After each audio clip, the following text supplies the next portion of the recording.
ओम श्री सरस्वत्यै नमः।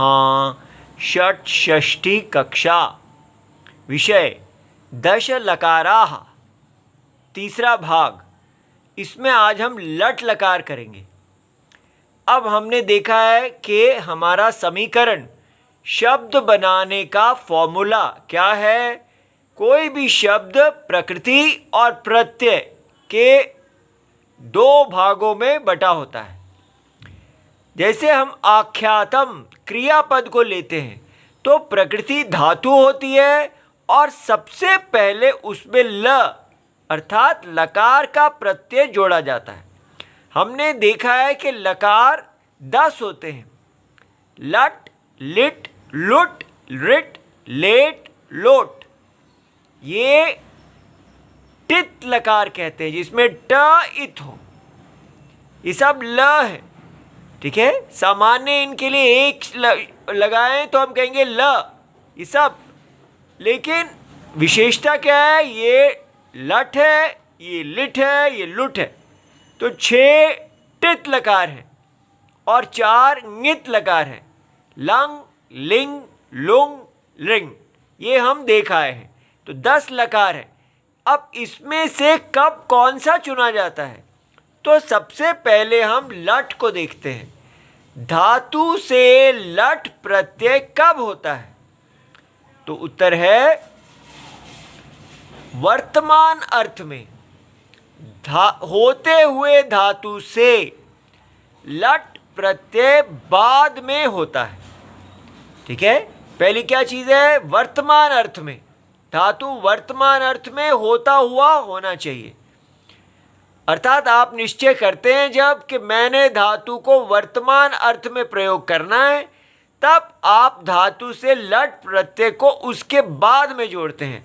बाद में कैसे? माने ये प्रकृति है और इसके बाद माने धातु के बाद में आप ल लगाएंगे, पहले नहीं लगाएंगे। तो ये हो गया। अब इसकी संस्कृत बन जाती है वर्तमान अर्थ में, वर्तमाने अर्थे, ठीक है। तो अर्थ जो है विशेष्य है, ये विशेषण है। दोनों को सप्तमी विभक्ति में रखा। रामवत वर्तमाने अर्थे, होते हुए धातु से। वर्तमानात्, वर्तमान माने होना, तो इसकी भी पंचमी और धातु की भी पंचमी, गुरु शब्दवत।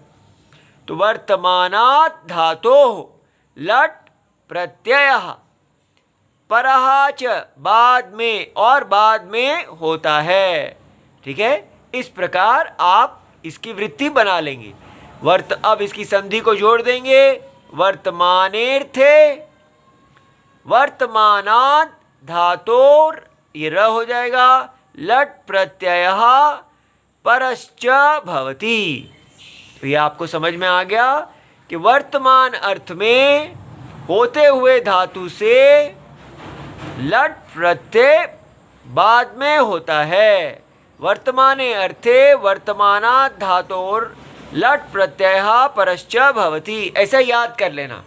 ये इसका हमें पक्का समझ में आ गया कि कब लट प्रत्यय होता है धातु से। अब वर्तमान अर्थ होता क्या है? तो कहते हैं प्रारब्धो परिसमाप्तश्च वर्तमानः। ये काशिका की पुस्तक है, उसमें 3, 2, 1, 2, 3 सूत्र में दिया गया है। ये क्या है? प्रारब्धः अपरिसमाप्तः च वर्तमानः। जो क्रिया आरंभ की जा चुकी है किंतु अभी पूर्णता से समाप्त नहीं हुई अर्थात चल रही है, वह क्रिया वर्तमान कहलाती है। तो ये याद कर लेना है। प्रारब्धो अपरिसमाप्तश्च, that which is begun and which has not yet come to an end is meant by the word वर्तमान। कैसे? ये देखिए, प्रारब्ध, यहाँ पर क्रिया को आरंभ किया लेकिन अभी क्रिया चल रही है, खत्म नहीं हुई है। तो प्रारब्धः अपरिसमाप्तश्च, ये दो चीज़ें मिला के ही प्रारब्ध को कहा जाता है। यथा जैसे पचति, पका रहा है, पकाता है। ही इज कुकिंग, ही कुक्स। तो कंटिन्यूअस टेंस और प्रेजेंट टेंस दोनों में हम लट लकार लगाते हैं। पठति, पढ़ रहा है या पढ़ता है। He is reading, he reads. ठीक है। इति सर्वम शिवम। प्रणाम।